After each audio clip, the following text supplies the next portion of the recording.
Okay, hopefully I am streaming now. I actually checked to see if Mercury is retrograde, because I have been having all sorts of problems. There I go. All right, I can. Whoops, that's not the one I wanted. I wanted this one. There we go. All right, so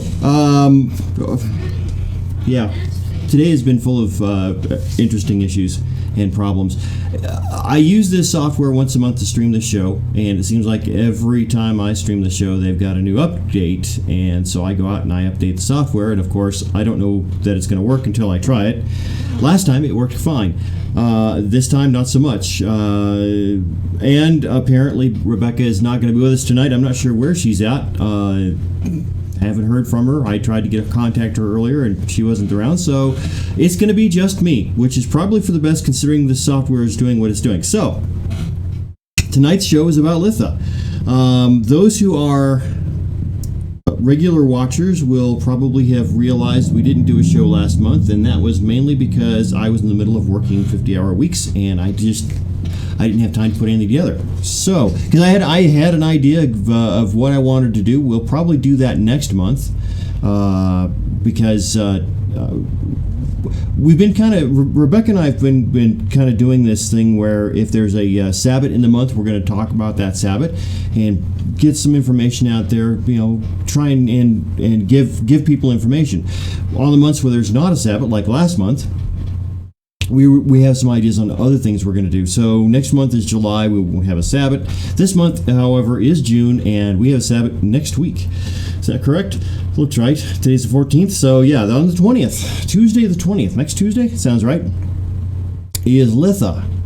Now, you've heard me talk about this before. You're going to hear me talk about it again. If you look at your calendar, any calendar, it's going to tell you that next Tuesday, the summer solstice, is the beginning of summer. It is completely wrong. The beginning of summer was a month and a half ago, almost 2 months ago, back at Beltane. Why do I say that? Simple enough. First off, Litha, one of its names is MidSummer. It's the middle of the summer. It's the peak. It is that point where the sun is, where, at least in the northern hemisphere, the day is it's the longest day of the year. It's at its peak. Therefore, it's the middle, not the beginning. The beginning is where it is halfway between its the opposite of peak, at its lowest point, and now. That's where summer would begin, technically. So, Beltane. That means spring starts in Imbolc, and winter starts at Samhain. Simple enough. Fall, that's going to happen at the beginning of August. Lunason. So, that's my little rant. Because it's something, once you realize that the calendar that you look at was created by a pope, a Christian pope, for political reasons, you start to realize that what you think you know, or what you've always been told, is not necessarily the truth. It's not necessarily how it is. And in this case, the Pope decided that, well, we're gonna change things around, and we're gonna make the beginning of summer at MidSummer, which I have no doubt confused a whole lot of people when he did it.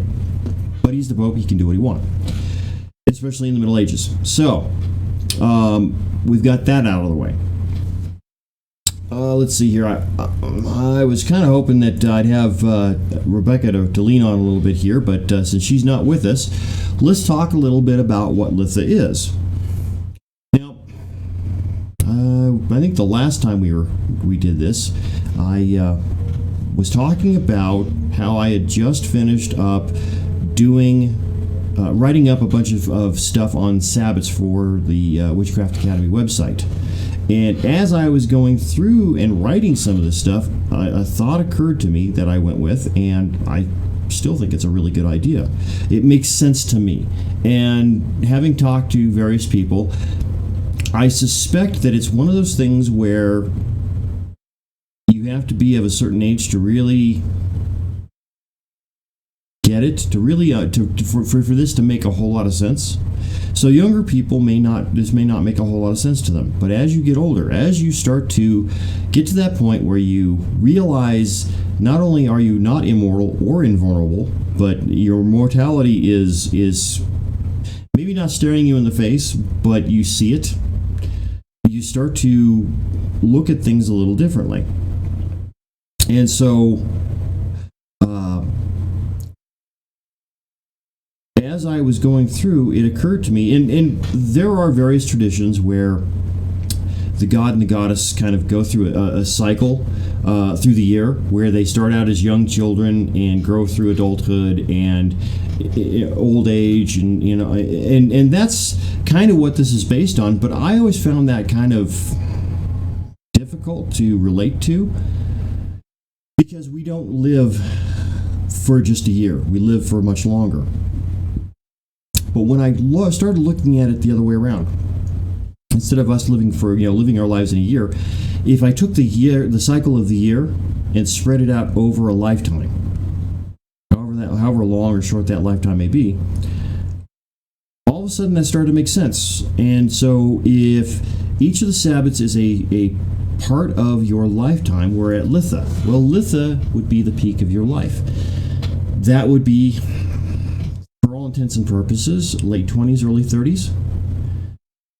You're old enough to do what you want, and young enough to want to do it, and you've already taken up the responsibilities of adulthood back at Beltane.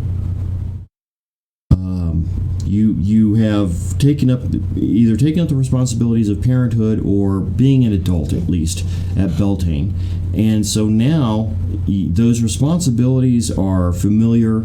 They're no longer, they may be challenging at times, but they're no longer scary, because you've been doing it. It's like when you first move out of your parents' house, you're scared to death. What's going to happen? Am I going to be able to do this? How am I going to be able to do this? And for a lot of people, the safety net is, well, if it doesn't work out, I can always move back in. And at Beltane, you're at that position of, what if this doesn't work? How am I going to do this? Where's my safety net? Well, at Litha, you no longer care about the safety net. You've been out and on your own and taken care of those responsibilities long enough that you're no longer concerned about what if this doesn't work, because you know it does. You've been doing it for however many years. And so Litha is that point where you are at your physical, emotional, spiritual peak. Especially physical, I think, is really where I come from. Is that you're able to do whatever you want because you can. You're still young enough to do the things that you've always done. You haven't gotten to that point where you start to realize, I can't do this anymore. And there's a lot of power there. There's a lot of you still have this idea, this thought, this feeling that you may not be immortal, but you're still, to a great extent, invulnerable. And that is something that is going to change here in the not so distant future. By the time you get to Lunisot, you're going to realize that, you're not invulnerable or immortal. You're going to realize this, but you haven't. If you're at Litha, you haven't realized this yet. You are at your peak. You are that. You are that young person who is doing what you want because you want and because you can. You have not yet come to grips with the full cycle of life and death. All you have experienced at this point is that first half of the cycle, and so you are still you have yourself convinced that that's all there is, and that's fine. That's how we're wired. you should be feeling that way. You should be feeling invulnerable, and nothing can harm you. Nothing can touch you. That's what allows us at that age to do the things that we do and get away with them, and do things that no one has ever thought to do before. This is where we are able to dream and make those dreams a reality simply because no one told us we couldn't. We haven't, while we've had some life experience, we haven't had enough to dissuade us from taking risks. As you get older, you get set in your ways. You begin to look at life and your experiences, and you settle into those experiences. And at Litha, you haven't done that yet. You're still experimenting. You're still seeing what can be done. You're still playing around to see what you can get away with. And this is why we are able to do and progress so far at this age. You're old enough to be taken seriously by the older folks, people my age, yet young enough to want to do things your own way. You have enough life experience and enough common sense, hopefully, enough wisdom, if you will, that you can articulate your thoughts and ideas to those of us who have been around a little bit longer. We're probably going to look at some of the things you say and say, that's never going to fly, Orville, but then we could be wrong. We say that based on our experience. Your experience is, of course, going to be different, and the fact is that you probably don't have experience in certain areas. You may actually get away with doing stuff that those people who are older say you can't. But then again, you may find that, they were right. They've been there, done that, and knew better, and, well, I've learned a lesson. This is the way I look at Litha as far as life cycle. It is a part of where you are in your life, and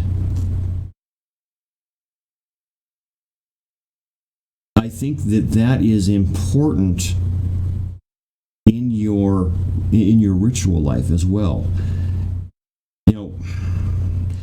I have been working on a new project, a course. I won't go too far into it, but I've been looking at and thinking about what all is involved in this course I want to teach. And one of the things that I keep coming back to over and over and over again is how interconnected everything is.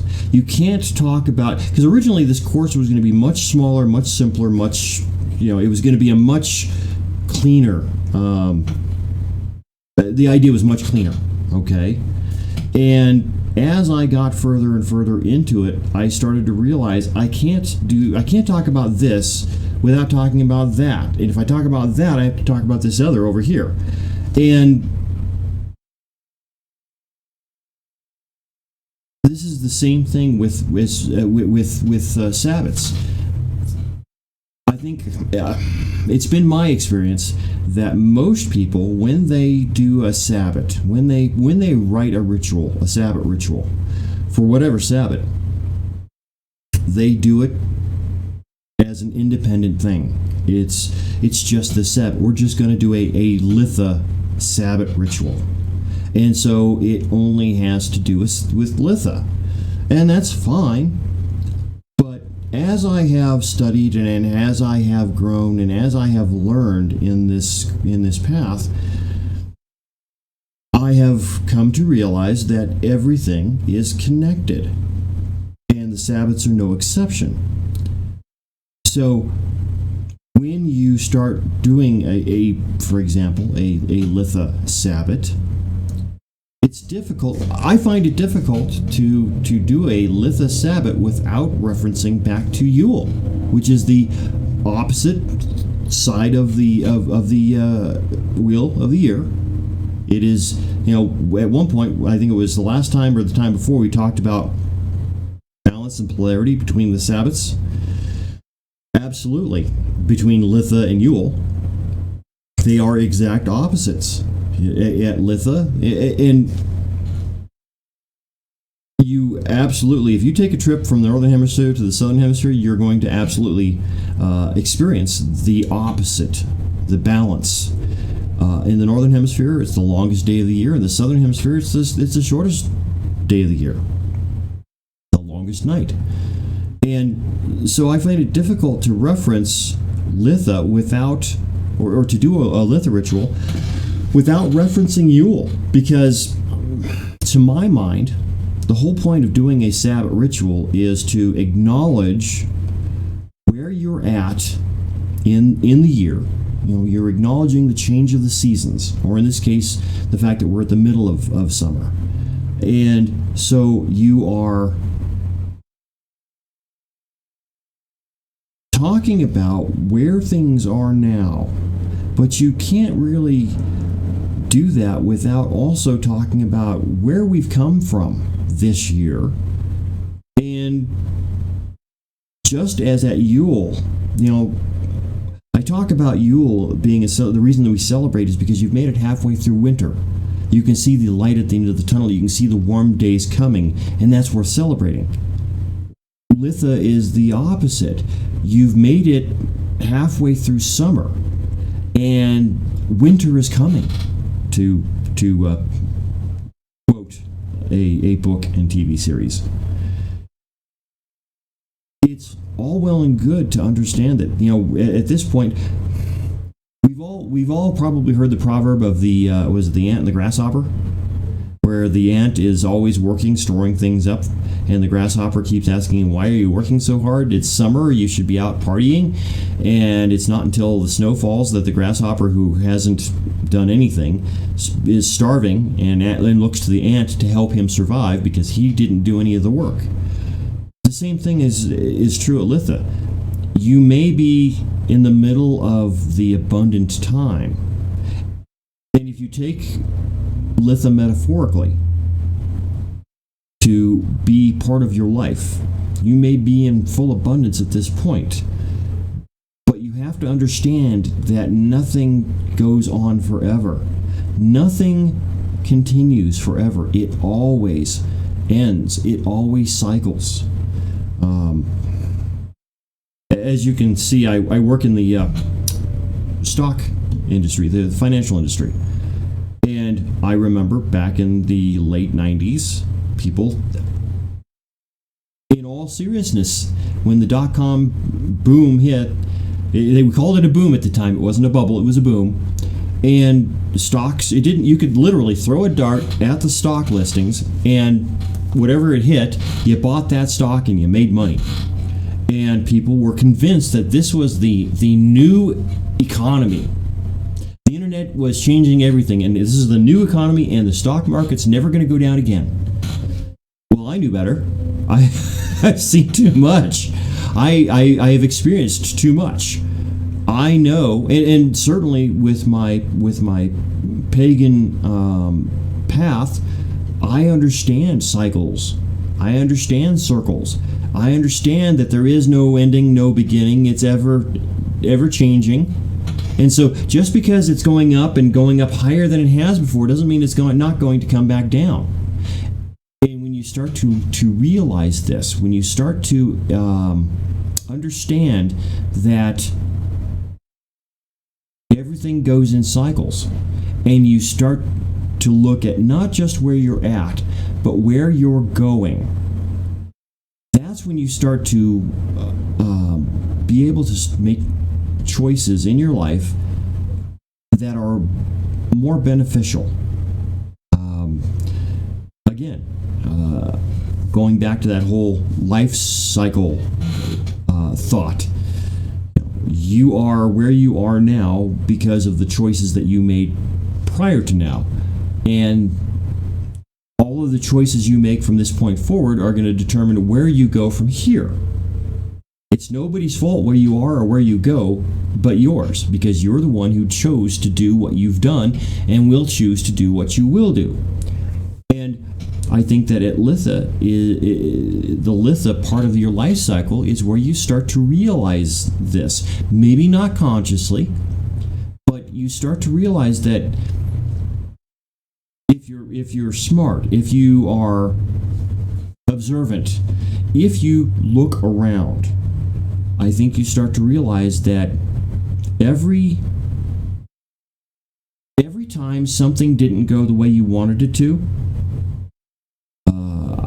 whether it was getting a job, keeping a job, getting a partner, keeping a partner, whatever, I think if you look at exactly what happened, I think you'll be able to find that there was a choice in there that you made, for better or not, that led into the following sequence of events and led to this really good thing or not so good thing. And I think that the Litha part of your life is where you start to realize this, where you start to recognize that, I have a lot more control over my life than I originally thought I did. When I was a child, when I was back at, when I was, Imbolc, I was a baby. I relied on my parents for everything. By the time I got to Ostara, I was a child. I relied on my parents for most everything, but I had independence in some ways. By Beltane, now I'm independent. I'm taking those responsibilities of being independent. I'm paying my bills. I am paying my mortgage, my rent. I have a job. I am trying to live within my means. I am supporting a family if I have one. Okay, and you start to take up that at Beltane. Now at Litha, you've got that pretty much down. It's pretty much down to a science. You've become used to it. So it's no longer a oh my God, what am I going to do now? It is a okay. I've got that, but I'm not where I want to be. How do I get there? And I think you start to recognize, if you look around and take some time and do a little inner searching, a little bit of shadow work, I think you start to realize that the choices you make in your life will determine where you go and how you get there, and with who, if anyone. I absolutely understand that as far as my life goes. I am doing well. I have a well-paying job, at least for the next few months. Now, I could say, well, the fact that my job is going away. My friends have all known this. My job's been going away sometime next year for the last 3 years.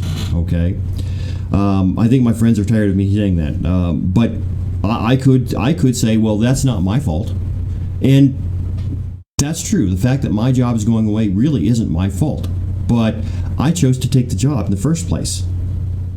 I chose to go to work for this company, not knowing how long I'd be there, because it was a regular, steady job.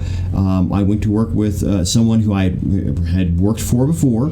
I knew I could trust him to keep politics and other things out of my job and take care. Was basically buffer me from all the crap that happens in the corporate world.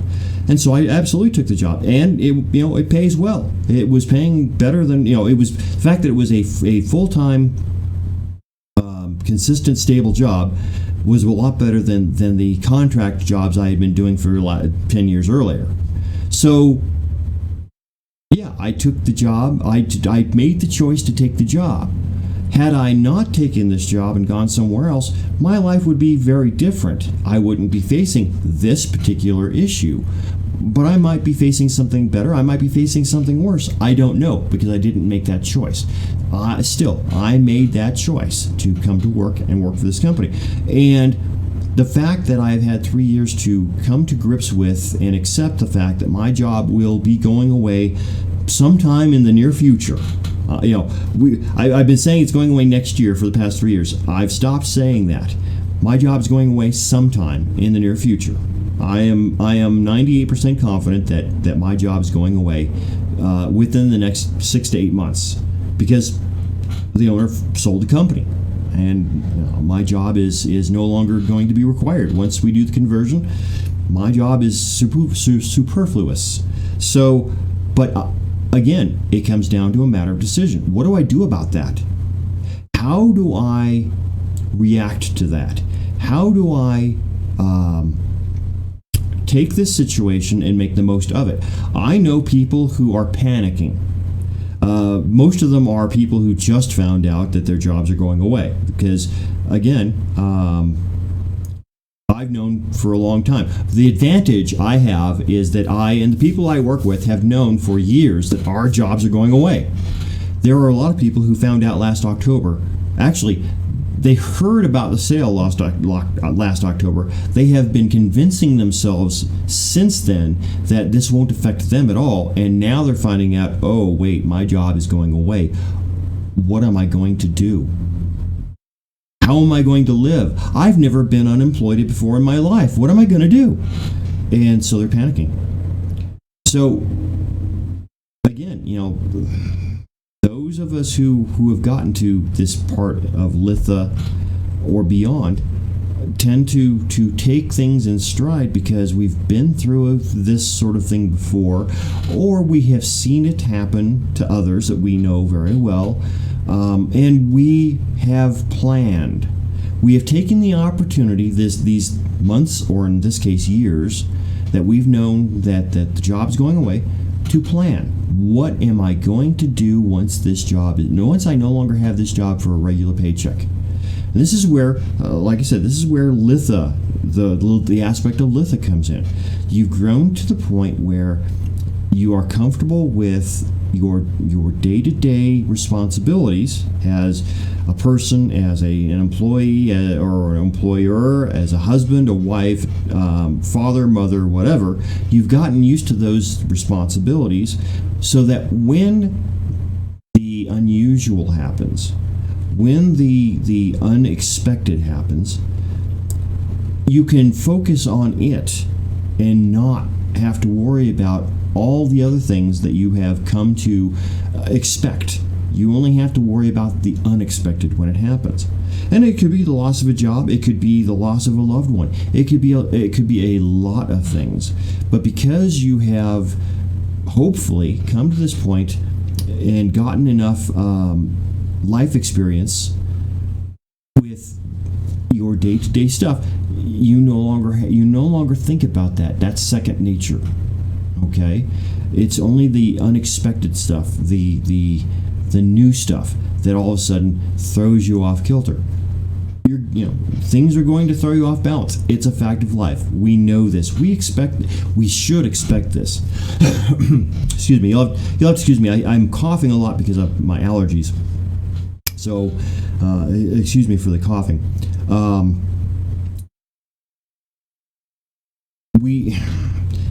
Expect the unexpected.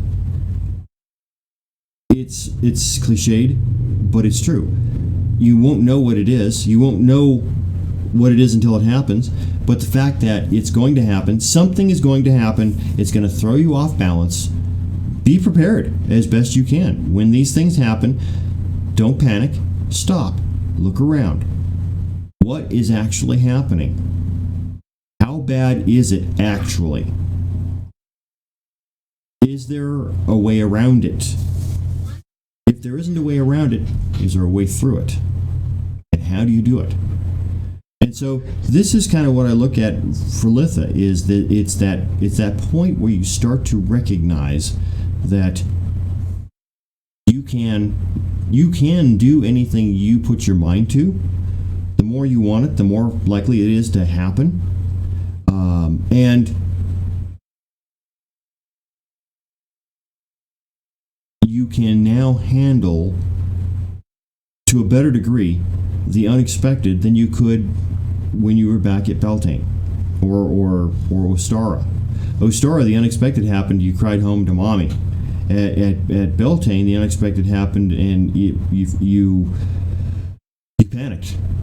Now at Litha, you have grown to the point where you understand, and you can begin to accept that life doesn't always go the way you want it to, and so you prepare. You begin to prepare for when it doesn't, knowing full well that a lot of people rationalize it as, well, I'm preparing for the worst.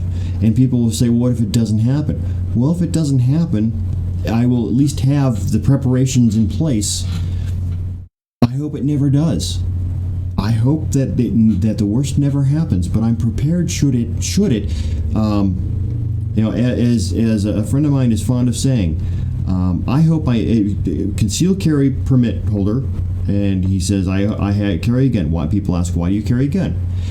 He says, I hope I never have to use it, but I would rather have it and never have to use it than to need it and not have it. Preparation. Okay, that's an extreme, but it's the same basic idea. Preparation.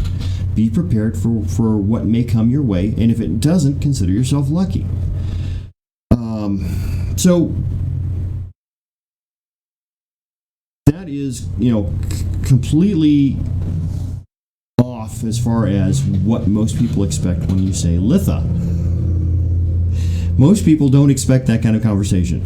But I pride myself on giving information and ideas that are not available anywhere else. You can't open a book and read about this. You can't find this on a website except possibly mine. And I do that specifically, purposely, because I want to give something of value to the people who watch this. And if you find if you think I'm just rambling, that's fine. I'm going to guess that you're not yet to Litha in your life cycle, and that's fine. Someday you may get there, and you may look back and go, oh, I understand what he was saying now. I find myself doing that all the time.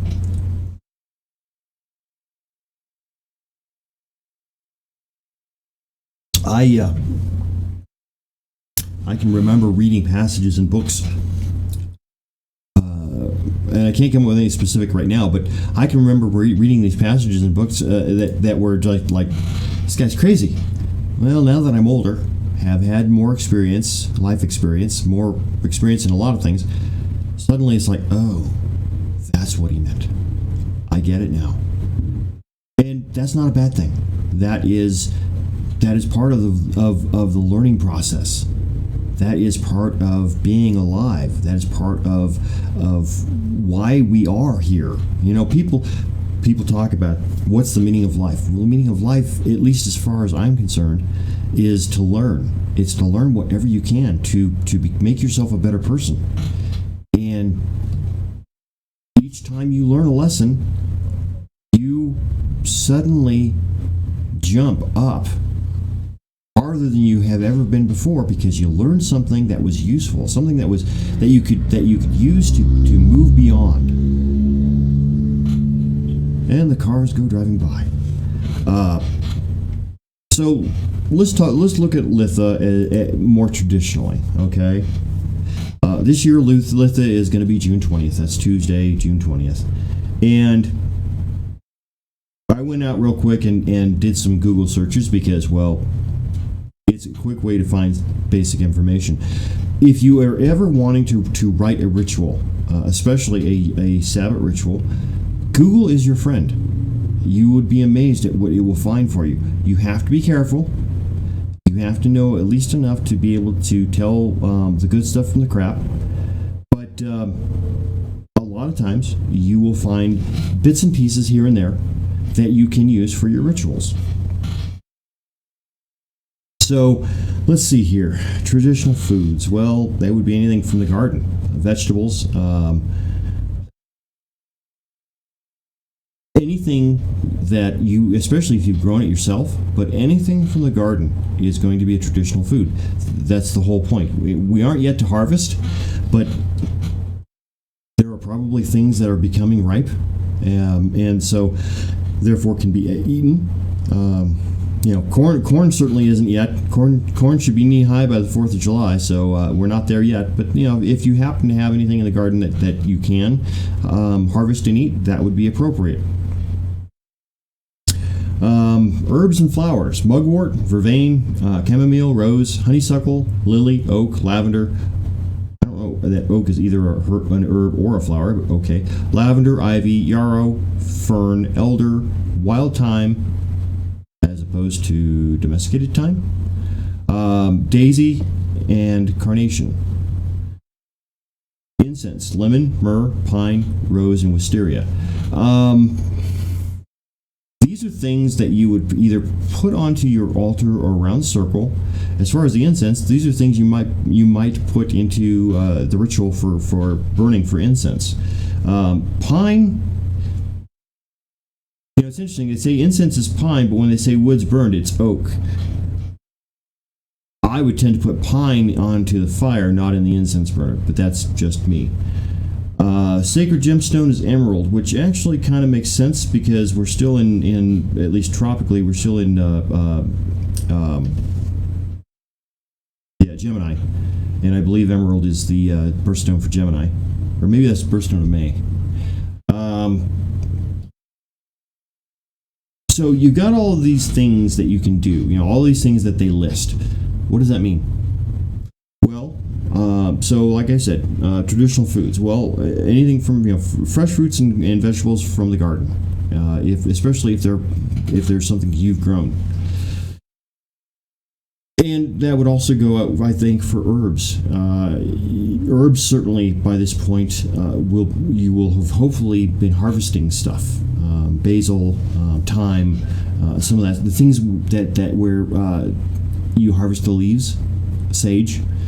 Certainly, I think you would be harvesting some of that by now. Not, of course, not picking the entire plant, but harvesting some of the leaves, and thanking the plant for giving, for offering it something in return. A coin is usually appropriate, even if it's just a penny. Putting a coin next to the plant as before you start turning leaves is a very appropriate thing to do. So what do you do with this stuff? Well, as far as the herbs and vegetables and fruits, those would be used for cakes and ale. Why bake cake or cookies when you can eat fresh fruit or vegetables? Herbs and flowers. Well, the flowers and such you can use to decorate the altar and decorate your. You can actually use flowers, freshly cut flowers, to outline your circle. I think that would certainly be a colorful way of creating a circle. Incense, of course, you might burn as part of your ritual. When you're casting circle, traditionally a duly cast circle will include going around it with incense and casting with incense. So you might use one of these for casting circle and burning within the ritual. Let's see if we can find something a little bit more interesting as far as what we've got. And like I said, because it's just me, I'm just kind of doing some quick Google searching just to see what we've got. So let's see here. Apparently, let's see here.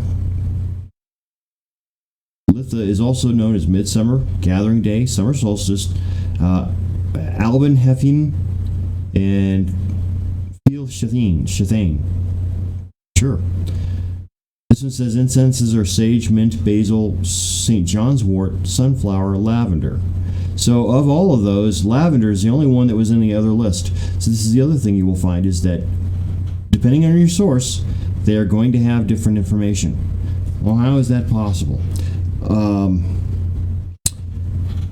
Several years ago, been almost 10 years ago, a young lady I know who was just starting out had some questions, and she was at a local pagan coffee shop, and the person behind the counter said, well, go talk to Greyheart, he knows some things. So she comes and she asks me, she says, I'm reading these 5 books. And I looked at her at the same time. She says, yeah, that's how I read. Okay. All right. She says, well, I'm reading these 5 books, and they're talking about consecrating tools, and each one has a different way to do it. Which one's right? Well, I know they're all right. But how to explain that to her? Just as with that consecration of tools, they're all of these are right. They're correct ways to do it. Which one works best for you? It really determines which one is right. So how can 3 different sources have 3 different sets of incense for Litha? Well, they may all be applicable. Which ones work best for you, or which one works best for you? And the only way you're going to know that is by experimentation, trying it, seeing what works, and putting it in your book of shadows as part of the ritual. I think every witch should have a book of shadows. They should put at least the outline of the rituals that they do in that book of shadows, and then on the next page, after they've done the ritual, they should put notes in there as to how the ritual went, so that they will be able to look back years from now and know whether or not a particular thing worked well or not. If for example, you use sage for an incense for Litha, and it's nothing spectacular, you put that in your book of shadows. Well, you look back, it's like, well, sage worked. It wasn't anything spectacular. Okay. A year from now, 2 years from now, 10 years from now, you decide to use mint for your incense, and all of a sudden, something magical happens, whatever it may be, and you put that in your book of shadows. Well, now you know you want a magical ritual. Perhaps you should use mint as your incense. These are important concepts to get through. Is keeping notes about everything you do in your magical craft, in your magical path. Keep a notebook, keep your book of shadows, so that you can look back, especially when you are, not only when you someday in the future are saying, hey, I have this idea, I'd like to do this ritual that I did however many years ago, but I don't remember when it was. I just remember it was a Litha ritual. Well, now you can go look at all your Litha rituals, and you can find out which one it was and exactly what you did. But then there's also the idea that, okay,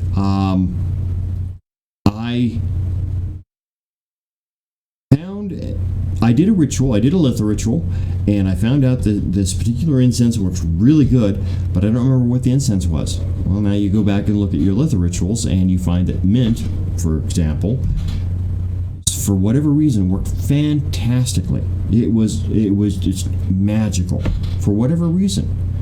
Great, now you know you can use mint. Teacher mode. Keep a book of shadows. Keep detailed notes. They don't have to be scientifically accurate, but they do need to note as many aspects of what you're doing as possible, so that should you want to, you can recreate what you've done before. Magic, the reason we know magic works is because we're able to recreate time and time again what we have done before, and it works every single time as long as you do it the same way.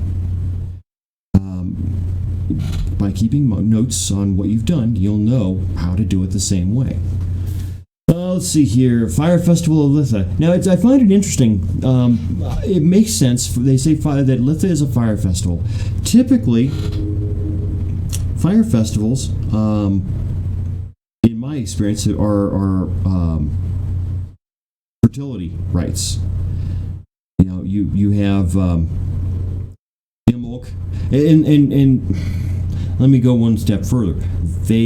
Fire festivals, in my experience, are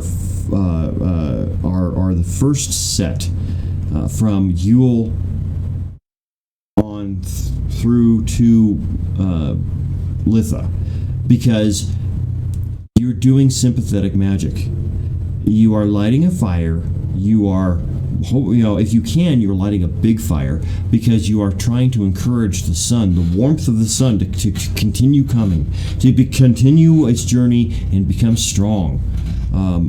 I have talked about my Yule ritual, where we take, literally using a lens, take the energy of the sun as it sets, put it into the fire, light the fire, and keep that energy of the sun safe throughout the longest night of the year, and then just before dawn, reverse the lens and send that energy back to the sun just before it rises so it can be reborn. This is magic. This is sympathetic magic. And so at Imbolc, you light a fire because you can tell, by Imbolc, you can tell that the sun is stronger. You can see the difference in how long the days are, and so you're encouraging it. Yes, I see you're getting stronger. We want you stronger still. At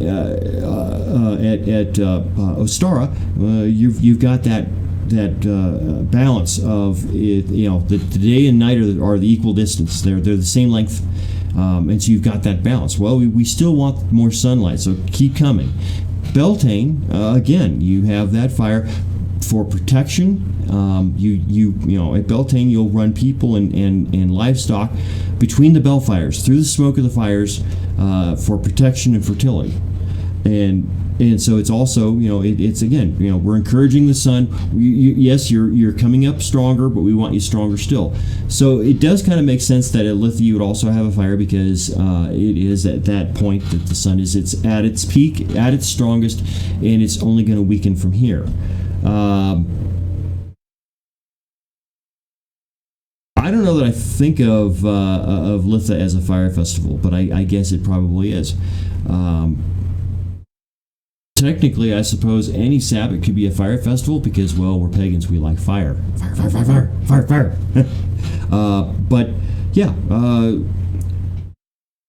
sympathetic magic is what we do, especially at Sabbaths. And so lighting a fire, especially if you can have a big bonfire to emphasize that heat and light that the sun is giving off at this time of the year, absolutely. Unfortunately, I live in a portion of the country where big fires are frowned upon because, well, this time of year normally, we're going into fire season at this point normally. We have years where we have been in fire season since February. So lighting a big bonfire is not an option here. But down in the south, if you're down in Alabama, Georgia, Florida, where you've got a lot of water, lighting a bonfire, absolutely. Just because you can, absolutely.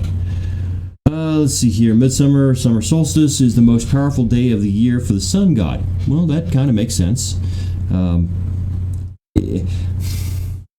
if you follow the whole idea that the god goes through a life cycle in a year, this makes sense. It's the most powerful day of the year for the sun god because he's at his peak.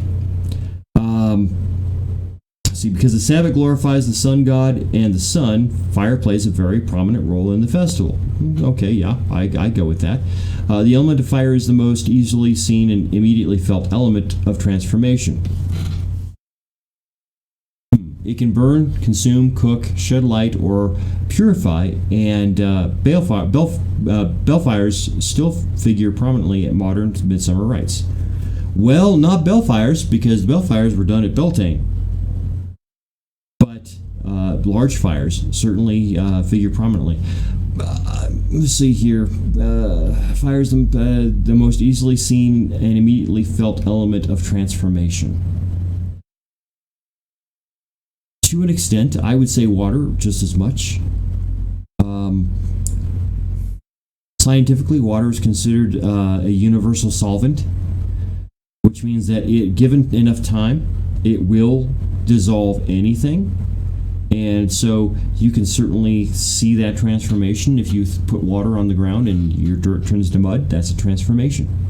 So I don't know that it's necessarily the most easily seen and immediately felt element of transformation as far as fire goes. Certainly one of them. I think that any of the elements, if you are open to them, if you pay attention, if you're observant, you're going to see the transformation of all of them, the transformation all of them cause in one way or another. Sometimes they need to interact with each other. For example, air and earth interacting as a sandblaster and eroding landforms. but that takes time. But I think given some time and opportunity, I think that if you observe closely enough, you're going to see the transformation aspects of every element. Let's see here. Most cultures of the Northern Hemisphere mark MidSummer in some ritualized manner, and from time immemorial, people have acknowledged the rising of the sun on this day. At Stonehenge, the heel stone marks the MidSummer sunrise as seen from the center of the stone circle. Okay, and I do know that MidSummer is one of the times when the British Druids gather at Stonehenge, and they have special permission to go in there and do their rites. I would love to go and watch. I think that would be a spectacular rite to witness, just to see what it is they do and how they do it. Let's see here. In ancient times, summer solstice was a fire festival of great importance when the burning of balefires, they're not balefires, but burning of fires, ritually strengthened the sun. This is what I mean about you have to be careful about what you take as good information. If this person is talking about balefires, well, no, they're not balefires. Balefires were at Beltane. Beltane, balefires. These are simply large fires at Litha. They could be Lith fires. I don't know if that's a real word. Litha fires? But they're not balefires. Let's see here. It was often marked with torchlit processions by flaming tar barrels or by wheels bound with straw, which were set alight and rolled down steep hillsides. I believe I remember reading about that at one point. Again, you probably ought to be somewhere where you're not going to catch things on fire if you're going to be rolling large wheels of straw down a hill, on fire down a hill. Here where I live in Colorado, you do that down the mountain, you're going to light the mountain on fire. The Norse especially loved lengthy processions and would gather together their animals, families, and lighted torches and parade through the countryside to the celebration site. Now, one of the things that I have heard is that Stonehenge is one of at least two, possibly several henges in that area. There was, at one point, down a mile or so down the road, there was a place that they call Woodhenge, which was, instead of the pillars being made of stone, they were made of wood. And of course, being made of wood, they've long since rotted away. But they can still see where the holes were, and it was a much more complex circle, which makes sense. It's easier to move and erect wood staves than it is stone. But one of the things they talked about was that they believe that the Neolithic peoples of the Stone Age would process from one henge to the other, depending on the time of year, as a way of marking and personalizing the journey of the sun, which I think really is a neat idea. I like that idea. Of course, I'm one of these people who likes rituals that involve journeys. If you ask people who are around me, when I do a ritual, it tends to involve a journey of some sort. Either a journey to the, I did a journey to the underworld for Samhain the first year I was here at this house. Turned my basement into the underworld, and we did a journey that way. The first year I did men's mysteries. It was a journey. You were basically, we hiked you around the mountainside, because I feel like journeying, especially in ritual, because you are concentrating on where you're going and not on the ritual. I have this belief that you tend to be more open about what happens in the ritual. Your defenses are not up, and so therefore the ritualistic aspects can more easily make themselves known to you. Use of fires, as well as providing magical aid to the sun, were also used to drive out evil and to bring fertility and prosperity to men, crops, and herds. Well, that actually sounds more like Beltane.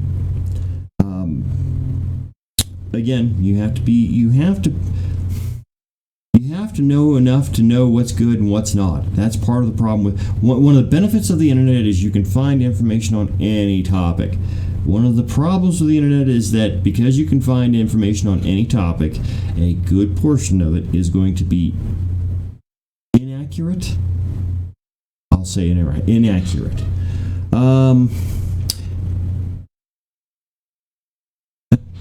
Blazing Gorse, Gorse, or Furze, Furze, no idea, was carried around cattle to prevent disease and misfortune. While people would dance around calling them bellfires, around the fires, or leap through the flames as a purifying or strengthening rite. Well, okay, again, you leap through the fires at Beltane to purify. You didn't necessarily do that at Litha. One of the things that did happen at Litha, because we're talking about balance and polarity specifically. The polarity of midsummer on one hand and midwinter on the other, and the balance between the two.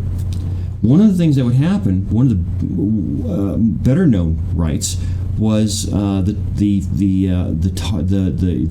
battle between the Oak King and the Holly King. They fought at Yule and at Litha, and at Litha, the Oak King would lose and the Holly King would start his reign, and at Yule, the Holly King would lose and the Oak King would start his reign. And it was a way of recognizing the battle between warm and cold. The cold season, the dark season, the warm season, the light season. And so you would get these mock battles between either two people or two teams. I remember doing a Litha ritual here. Unfortunately, it was ungodly hot. It was like 100 degrees. It was like 1,000 degrees. And we're outside, and I had found a 2-inch diameter cotton rope. So I bought 25 feet of it with the intent of doing a tug of war. Unfortunately, because it was 1,000 degrees, nobody wanted to actually take part in it. But I still have the rope, so at some point we may do it. We may do it for Yule. We'll see. But this mock battle to determine who was going to reign for the next 6 months. Will it be the Oak King or will it be the Holly King? And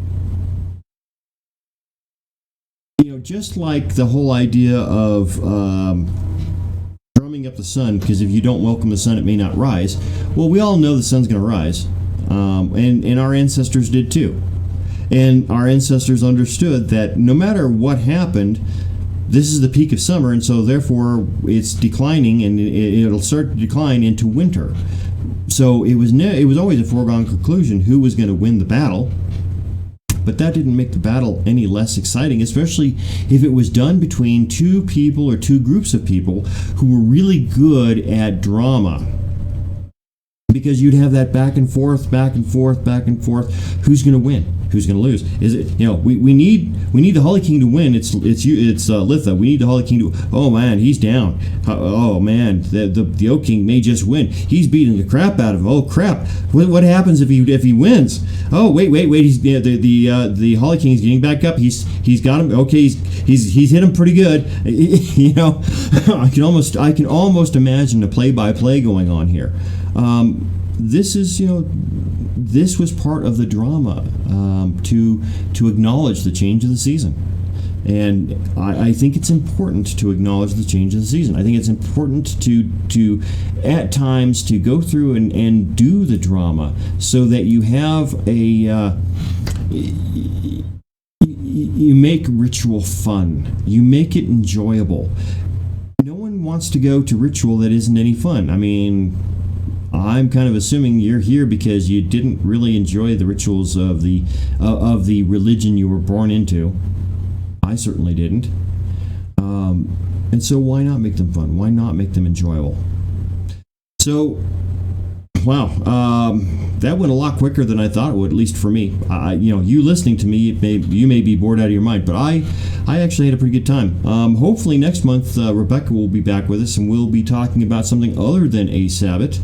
I got some ideas. I'll have to get together with her and talk. But so we've made it through the hour. I don't know whether my software is going to work or not as far as going up, but one way or the other, we will